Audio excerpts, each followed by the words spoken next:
entend parfois dire que le vaccin contre la rougeole n'est pas indispensable. Qu'en est-il réellement ? Allons voir les chiffres.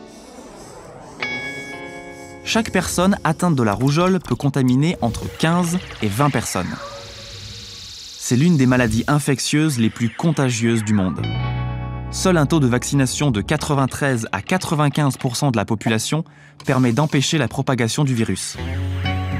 Entre 2008 et 2012, en France, une couverture vaccinale de 85% n'a pas empêché une épidémie de rougeole de grande ampleur qui a touché 24 000 personnes, entraînant 1500 hospitalisations, 34 complications et 10 décès. Pour les 6 premiers mois de l'année 2018, la situation dans l'Union européenne était la suivante. Avec des foyers de contagion et des morts en France, en Italie, en Grèce et en Roumanie.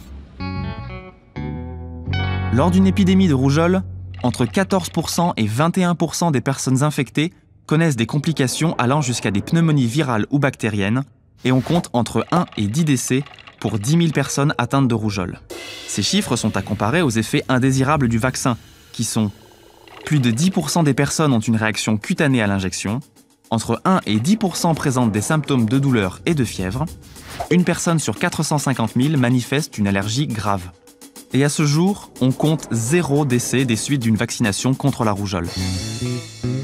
On le voit, les risques liés aux effets indésirables du vaccin sont extrêmement faibles en comparaison des conséquences d'une épidémie. En termes de santé publique, la vaccination contre la rougeole est donc bien indispensable.